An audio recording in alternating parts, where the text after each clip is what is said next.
Hi dears, എന്തൊക്കെ എല്ലാവരുടെയും വിശേഷം? എല്ലാവരും സുഖമായിരിക്കുന്നോ? അപ്പോൾ ഇന്ന് ഞാൻ ഷെയർ ചെയ്യുന്നത് ഒരു കിഡിലൻ പാസ്ത റെസിപ്പിയാണ് കേട്ടോ ഷെയർ ചെയ്യുന്നത്.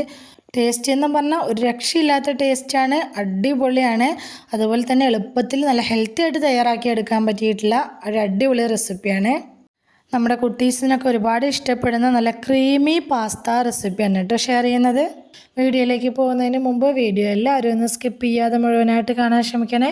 കണ്ടുകൊണ്ടിരിക്കുന്ന സമയത്ത് ഇഷ്ടമാവുന്നുണ്ടെങ്കിൽ മറക്കാതെ ലൈക്ക് ബട്ടൺ ഒന്ന് പ്രസ് ചെയ്ത് വെക്കണം കേട്ടോ. അതുപോലെ തന്നെ സബ്സ്ക്രൈബ് ചെയ്യാതെ കാണുന്ന കൂട്ടുകാരുണ്ടെങ്കിൽ പ്ലീസ് ഒന്ന് സബ്സ്ക്രൈബ് ചെയ്ത് സപ്പോർട്ടും കൂടെ ചെയ്യണേ. സബ്സ്ക്രൈബ് ബട്ടൻ്റെ അടുത്ത് കാണുന്ന ബെൽ ബട്ടൺ ക്ലിക്ക് ചെയ്തിട്ട് അതിൽ ഓൾ എന്ന ഓപ്ഷൻ എനേബിൾ ചെയ്ത് വയ്ക്കാൻ മറന്നു പോലെ കേട്ടോ. എന്നാലാണ് ഞാൻ ഇടുന്ന പുതിയ വീഡിയോസിൻ്റെയൊക്കെ നോട്ടിഫിക്കേഷൻ നിങ്ങൾക്ക് കറക്റ്റായിട്ട് കിട്ടുള്ളൂ. അപ്പോൾ നമുക്കിതെങ്ങനെ ഉണ്ടാക്കുന്നത് നോക്കിയാലോ. അതിനായിട്ട് ആദ്യം തന്നെ ഒരു പാത്രത്തിൽ ഞാൻ കുറച്ചധികം വെള്ളം വെച്ചിട്ടുണ്ട്. അതിലേക്ക് കുറച്ച് ഉപ്പിട്ട് കൊടുക്കുന്നുണ്ട്. അതുപോലെ തന്നെ കുറച്ച് സൺഫ്ലവർ ഓയിൽ അല്ലെങ്കിൽ ഒലീവ് ഓയിൽ, ഇതിലേതെങ്കിലും ഒന്ന് ഒഴിച്ചു കൊടുക്കുക. ഞാൻ സൺഫ്ലവർ ഓയിലാണ് ഒഴിച്ചു കൊടുത്തിട്ടുള്ളത്. എന്നിട്ട് വെള്ളം നല്ലപോലെ വെട്ടി തിളച്ച് വരുന്ന സമയത്ത് നമുക്ക് പാസ്ത ഇട്ട് കൊടുക്കുക. ഏത് ടൈപ്പ് പാസ്ത വേണമെങ്കിലും ഉപയോഗിക്കാം കേട്ടോ. ഞാനിപ്പോൾ ഈ ഒരു ടൈപ്പാണ് എടുത്തിട്ടുള്ളത്. ഏകദേശം ഒരു 2.5 കപ്പ് പാസ്ത, അതായത് 200 ഗ്രാം പാസ്തയാണ് എടുത്തിട്ടുള്ളത്. നന്നായിട്ടൊന്ന് ഇളക്കി മിക്സാക്കി കൊടുക്കുക. പാസ്ത വേവിക്കുമ്പോൾ കുറച്ചധികം വെള്ളം വെക്കാനായിട്ട് ശ്രദ്ധിക്കണം കേട്ടോ. എന്നാലാണ് ഇത് വെന്ത് വരുമ്പോൾ ആ വെള്ളത്തിൻ്റെ അളവൊക്കെ ഒന്ന് കറക്റ്റായിട്ട് വരുള്ളൂ. അപ്പോൾ പാസ്തയുടെ ഒരു അളവ്, വേവിൻ്റെ ഒരു അളവ് എന്ന് പറയുന്നത് നമ്മുടെ മക്കൾസിനൊക്കെ കഴിക്കാൻ എത്രത്തോളം വേവിച്ചാൽ അത് ഇഷ്ടം നോക്കിയിട്ട് അതിനനുസരിച്ച് വേവിച്ചെടുക്കണം കേട്ടോ. അപ്പോൾ ഇവിടെ മക്കൾക്ക് കുറച്ചധികം വേവുന്നതാണ് ഇഷ്ടം. നല്ലോണം വേവാതെ നല്ലോണം കടിക്കുന്ന പരുവുണ്ടല്ലോ, ആ ഒരു പരുവത്തിലെടുക്കുന്നവർക്ക് ഇഷ്ടമല്ല. അതുകൊണ്ട് തന്നെ കുറച്ചധികം വേവിച്ചിട്ടുണ്ട് കേട്ടോ. അപ്പോൾ അത് നിങ്ങളുടെ ഒരു ഇഷ്ടത്തിനനുസരിച്ച് ചെയ്യുക. വെന്തിട്ടുണ്ട്. ഞാൻ ഫ്ലെയിം അങ്ങ് ഓഫാക്കി കൊടുത്ത ശേഷം ഇതൊരു സ്ട്രെയിനറിലേക്ക് മാറ്റി കൊടുക്കുകയാണ്. അതിൻ്റെ വെള്ളം കളയരുത് കേട്ടോ. പാസ്ത വേവിച്ച വെള്ളം കളയരുത്, അത് നമുക്ക് ആവശ്യമായിട്ടുണ്ട്. അതിലെത്രത്തോളം വെള്ളം ഉണ്ടോ അത് നമുക്കവിടെ എടുത്ത് വയ്ക്കാം. ഇനി ഒരു ഇഡലി ചെമ്പ് അടുപ്പിലേക്ക് വെച്ച് കൊടുക്കുക. അതിലേക്ക് ഉപ്പ്, മഞ്ഞൾപ്പൊടി, മുളക് പൊടി ഇത്രയും തേച്ച് കൊടുത്തിട്ടുള്ള ചിക്കനാണ് വെച്ച് കൊടുക്കുന്നത്. റെസ്റ്റ് ചെയ്യാനൊന്നും വെച്ചിട്ടില്ല കേട്ടോ, തേച്ചിട്ട് അപ്പം തന്നെ വെച്ച് കൊടുത്തിട്ടുണ്ട്. അതിന് എത്രത്തോളം വേണം നോക്കിയിട്ട് അതിനനുസരിച്ച് എടുക്കുക, പ്രത്യേകിച്ച് അളവൊന്നുമില്ല. പിന്നെ 2 ചെറിയ തക്കാളി ഇതുപോലെ ഒന്ന് നടുവേ കട്ട് ചെയ്തിട്ട് അതും കൂടെ വെച്ച് കൊടുക്കുന്നുണ്ട്. ഒരുപാട് വലുതാണെങ്കിൽ 1 മതി, ചെറുതായതുകൊണ്ട് ഞാൻ 2 എടുത്തിട്ടുള്ളതാണ്. ഇനി മുകളിലത്തെ തട്ട് വെച്ച് കൊടുത്തിട്ട് അതിലേക്ക് ഒരു മീഡിയം സൈസിലുള്ള സവാളയാണ് ഇട്ട് കൊടുക്കുന്നത്. അത് അതിൻ്റെ ഇതളുകളൊക്കെ ഒന്ന് അടർത്തി എടുത്തിട്ടുള്ളതാണ് കേട്ടോ. അതാണ് തോനുള്ളതായിട്ട് തോന്നുന്നത്. മീഡിയം സൈസിലുള്ള ഒരു സവാള മതിയാവും. പിന്നെ ഇതിലേക്ക് മുളക് വേണം. ഞാൻ കാശ്മീരി മുളകാണ് എടുത്തിട്ടുള്ളത്. അത് നിങ്ങളുടെ എരിവിനനുസരിച്ച് എടുക്കുക. സാധാ മുളക് എടുക്കുകയാണെങ്കിൽ എരിവ് നോക്കിയിട്ട് വേണം കേട്ടോ എടുക്കാനായിട്ട്. ഒരുപാട് കൂടി പോകരുത്, അപ്പം മക്കൾക്ക് കഴിക്കാനായിട്ട് ബുദ്ധിമുട്ടാവും. ഒരു 5 അല്ലി വലിയ വെളുത്തുള്ളി എടുത്തിട്ടുണ്ട്. ചെറുതാണെങ്കിൽ കുറച്ചും കൂടി കൂട്ടിയെടുക്കുക. പിന്നെ കുറച്ച് കാഷ്യൂ എടുത്തിട്ടുണ്ട്. അത്രയും വെച്ച് കൊടുത്ത ശേഷം ഇഡലി ചെമ്പ് മൂടി വെച്ച് കൊടുക്കുന്നുണ്ട്. ഇനി നമുക്കിത് ഒരു 20 മിനിറ്റ് നേരം ആവി കയറ്റി വേവിച്ചെടുക്കണം.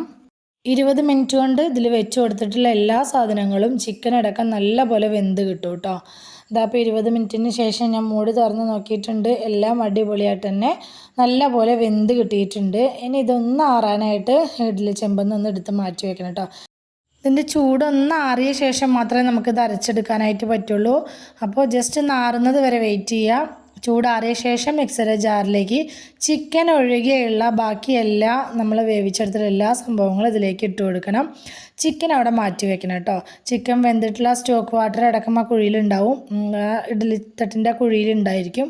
അതടക്കം ഇതിലേക്ക് ഒഴിച്ചു കൊടുക്കണം. അത് കളയണ്ട കേട്ടോ. ഇപ്പം മുഴുവനായിട്ട് ഒഴിച്ചു കൊടുത്തിട്ടുണ്ട്. ഇനി ഒരു 3/4 കപ്പ് പാൽ ഞാൻ ചേർത്ത് കൊടുക്കുന്നുണ്ട്. പാലിന് പകരം വെള്ളമായാലും മതി. പാലാകുമ്പോൾ കുറച്ചും കൂടി ടേസ്റ്റ് കൂടുതലുണ്ടായിരിക്കും. 1 ടീസ്പൂൺ ഒറിഗാനോ ചേർത്ത് കൊടുത്തിട്ടുണ്ട്. കയ്യിലുള്ളവർ സ്കിപ്പ് ചെയ്യാതെ തന്നെ ചേർത്ത് കൊടുക്കുക. നല്ല അടിപൊളി ടേസ്റ്റാണ് കേട്ടോ. ഇത്രയും ചേർത്ത് കൊടുത്ത ശേഷം ഇനി ഇത് നല്ല പേസ്റ്റ് പരുവത്തിലൊന്ന് അരച്ചെടുത്തുകൊണ്ട് വരണം. അരച്ചെടുത്തുകൊണ്ട് വന്നിട്ടുണ്ട്. ഇനി ഇതൊരു സൈഡിലേക്ക് മാറ്റി വയ്ക്കുക. അതുപോലെ തന്നെ ചിക്കനൊക്കെ ഞാനിവിടെ ഷ്രെഡ് ചെയ്തെടുത്തിട്ടുണ്ട്. ഇനി ഒരു പാൻ അടുപ്പിലേക്ക് വെച്ച് കൊടുത്തിട്ടുണ്ട്. അതിലേക്ക് കുറച്ച് ബട്ടർ ചേർത്ത് കൊടുക്കുകയാണ്. ബട്ടർ കയ്യിലില്ലാത്തവർ മാത്രം സൺഫ്ലവർ ഓയിലോ ഒലീവ് ഓയിലോ ഉപയോഗിക്കുക. ബട്ടറിൽ ചെയ്തെടുക്കുന്നതാണ് കേട്ടോ നല്ല ടേസ്റ്റ് ആയിട്ടുള്ളത്. കൂടുതൽ ടേസ്റ്റ് വേണമെന്നുള്ളവർക്ക് ബട്ടറിൽ തന്നെ ചെയ്യുക. അതില്ലാത്തവർ മാത്രം സൺഫ്ലവർ ഓയിലോ അതല്ലാന്നുണ്ടെങ്കിൽ ഒലീവ് ഓയിലോ ഇതിലേതെങ്കിലും ഒന്ന് എടുക്കുക. എന്നിട്ട് നമ്മൾ അരച്ചെടുത്തുകൊണ്ട് വന്നത് ഇതിലേക്ക് ഒഴിച്ചു കൊടുക്കുക. മിക്സിയുടെ ജാറിലേക്ക് ഞാനിപ്പോൾ ഒഴിച്ചു കൊടുത്തിട്ടുള്ളത് നമ്മൾ പാസ്ത വേവിച്ചിട്ടുള്ള ആ വെള്ളം ഉണ്ടല്ലോ അതാണ് ഒഴിച്ചു കൊടുത്തിട്ടുള്ളത്. എന്നിട്ട് മിക്സിയുടെ ജാറൊന്ന് ചുഴറ്റിയിട്ട് ഇതിലേക്ക് ഒഴിച്ചു കൊടുത്തിട്ടുണ്ട്. ഇനി ഇത് നല്ലപോലെ ഒന്ന് തിളച്ച് വരുന്നത് വരെ നമുക്കൊന്ന് ഇളക്കി കൊടുക്കുക. ഇതിലേക്കുള്ള വെള്ളം എന്ന് പറയുന്നത് ഈ ഒരു ഗ്രേവിയുടെ ഒരു തിക്നെസ് എന്ന് പറയുന്നത് നമ്മൾ പാസ്തയും ചിക്കനൊക്കെ ഇട്ട് വേവിക്കുന്ന സമയത്ത് ഒരുപാട് അങ്ങ് തിക്കായി പോകരുത്, ചെറിയൊരു ലൂസിലെടുക്കണം. അപ്പോഴാണ് ഒന്നങ്ങ് ചൂടാറുമ്പോഴും അത് ആ ചെറിയൊരു ലൂസ് പരുവത്തിൽ തന്നെ കിട്ടുള്ളൂ കേട്ടോ.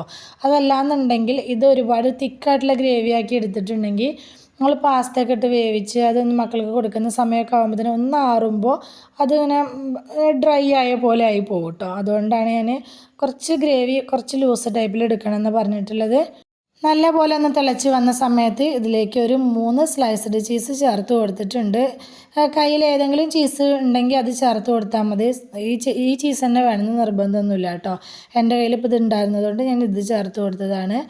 അപ്പോൾ ചീസ് കയ്യിലില്ലാത്തവർ ചേർക്കണമെന്ന് നിർബന്ധമൊന്നുമില്ല, അല്ലെങ്കിലും അടിപൊളി ടേസ്റ്റ് തന്നെ കിട്ടും കേട്ടോ. കാരണം ഒറിഗാനോ ചേർത്തിട്ടുണ്ടെങ്കിൽ അതിന് വേറെ തന്നെ ഒരു ടേസ്റ്റ് ഉണ്ടാവും. ചീസും കൂടി ചേർക്കുമ്പോൾ കുറച്ചധികം തന്നെ ടേസ്റ്റ് ഉണ്ടായിരിക്കും. ചീസൊക്കെ നല്ലോണം ഒന്ന് മെൽറ്റായി വന്നു കഴിഞ്ഞാൽ നമ്മൾ ഷ്രെഡ് ചെയ്ത് വെച്ചിട്ടുള്ള ചിക്കൻ ചേർത്ത് കൊടുക്കുക. അതുപോലെ തന്നെ വേവിച്ച് മാറ്റി വെച്ചിട്ടുണ്ടായിരുന്ന പാസ്ത കൂടി ചേർത്ത് കൊടുക്കുക. അപ്പോൾ ഈ പാസ്ത സ്ട്രെയിനറിലേക്ക് മാറ്റി കൊടുത്ത ശേഷം ഞാൻ വീണ്ടും ഒരു പ്ലേറ്റിലേക്ക് നിരത്തിയിട്ട് കൊടുത്തിട്ടുണ്ടായിരുന്നു കേട്ടോ. കുറച്ച് പച്ചവെള്ളത്തിലൊന്ന് കഴുകിയ ശേഷം പ്ലേറ്റിലേക്ക് നിരത്തിയിട്ട് കൊടുത്തതാണ്. ഇല്ലയെന്നുണ്ടെങ്കിൽ നമ്മളിതൊക്കെ റെഡിയാക്കി വരുന്ന സമയം കൊണ്ട് ചിലപ്പോൾ അത് ഇരുന്ന് ഒട്ടിപ്പിടിക്കാനായിട്ടുള്ള ചാൻസ് ഉണ്ട്. ഞാൻ പറഞ്ഞല്ലോ ഇത് കുറച്ചധികം വേവിച്ചിട്ടുണ്ട് ഞാനെന്ന്, അതുകൊണ്ട് തന്നെ നല്ലപോലെ ഒട്ടിപ്പിടിക്കാനുള്ള ചാൻസ് ഉണ്ട്. അതുകൊണ്ട് ഞാൻ അങ്ങനെ പ്ലേറ്റിലേക്ക് നിരത്തിയിട്ട് കൊടുത്തിട്ടുണ്ടായിരുന്നതാണ് കേട്ടോ. ഇതെല്ലാം കൂടെ ചേർത്ത് ഫ്ലെയിം കുറച്ച് വെച്ചിട്ട് നന്നായിട്ടൊന്ന് മിക്സാക്കി എടുക്കുക. എരിവ് പോരാന്ന് തോന്നിയതുകൊണ്ട് ഞാൻ കുറച്ച് കുരുമുളക് പൊടി കൂടി ആഡ് ചെയ്ത് കൊടുത്തിട്ടുണ്ട്. കുരുമുളക് പൊടിയോ ചില്ലി ഫ്ലേക്സോ ഏത് വേണമെങ്കിലും ചേർത്ത് കൊടുക്കുക. എരിവ് ഉപ്പൊക്കെ ചെക്ക് ചെയ്ത ശേഷം മാത്രം എരിവും ഉപ്പൊക്കെ ചേർത്ത് കൊടുക്കാൻ പാടുള്ളൂ കേട്ടോ. ലാസ്റ്റ് ഇതിലേക്ക് കുറച്ച് മല്ലിയില കൂടി ചേർത്ത് കൊടുത്ത് മിക്സാക്കി എടുത്തു കഴിഞ്ഞാൽ നമ്മുടെ അടിപൊളി ടേസ്റ്റിലുള്ള കിഡിലൻ ക്രീമി പാസ്ത ഇവിടെ റെഡി ആയിട്ടുണ്ട്. അടിപൊളി ടേസ്റ്റാണ്. കുട്ടികൾക്ക് മാത്രമല്ല മുതിർന്നവർക്കും ഒരുപാട് ഇഷ്ടപ്പെടുന്ന ഒരു അടിപൊളി റെസിപ്പിയാണ് കേട്ടോ. ഇതിലേക്ക് നമ്മൾ ഓയിലൊന്നും ഒരുപാട് ഉപയോഗിച്ചിട്ടില്ല, ബട്ടറിലാണ് ചെയ്തെടുത്തിട്ടുള്ളത്. അതുകൊണ്ട് തന്നെ ഹെൽത്തി ആയിട്ട് മക്കൾക്ക് കൊടുക്കാൻ പറ്റിയിട്ടുള്ള ഒരു കിഡിലൻ പാസ്തയുടെ റെസിപ്പിയാണ് കേട്ടോ. അതുപോലെ തന്നെ നമ്മുടെ വീട്ടിലൊരു പാർട്ടിയൊക്കെ നടക്കുമ്പോൾ ഗസ്റ്റിൻ്റെ മുമ്പിലൊക്കെ കൊണ്ടുപോയി വെച്ച് കൊടുക്കാൻ പറ്റിയിട്ടുള്ള ഒരു അടിപൊളി റെസിപ്പിയാണ്. തീർച്ചയായിട്ടും എല്ലാവരും ഒന്ന് ട്രൈ ചെയ്ത് നോക്കണം കേട്ടോ. അപ്പോൾ ഇന്നത്തെ നമ്മുടെ പാസ്തയുടെ റെസിപ്പി എല്ലാവർക്കും ഇഷ്ടമായി എന്ന് വിചാരിക്കുകയാണ്. ഇഷ്ടമായിട്ടുണ്ടെങ്കിൽ എല്ലാവരും മറക്കാതെ ലൈക്ക് ചെയ്യണേ, ഹൈപ്പ് ചെയ്യണേ. നിങ്ങളുടെ അഭിപ്രായങ്ങളെല്ലാം കമൻ്റായിട്ട് പറയണം. റെസിപ്പി ഇഷ്ടമായിട്ടുണ്ടെങ്കിൽ അത് നിങ്ങൾക്ക് ഉപകാരപ്പെട്ടു എന്ന് തോന്നുന്നുണ്ടെങ്കിൽ നിങ്ങളുടെ ഫ്രണ്ട്സിനും ഫാമിലിക്കും ഒക്കെ ഒന്ന് ഷെയർ ചെയ്ത് കൊടുക്കുക കൂടി വേണേ. ഇതുവരെ കൂടെ നിന്ന് സപ്പോർട്ട് ചെയ്തിട്ടുള്ള എൻ്റെ എല്ലാ മുത്തുമണികൾക്കും ഒരുപാട് നന്ദി. എന്നാൽ ശരി, സിമ്പിൾ ആൻഡ് ടേസ്റ്റി റെസിപ്പിയുമായി ഞാൻ വീണ്ടും വരാം. ബായ്.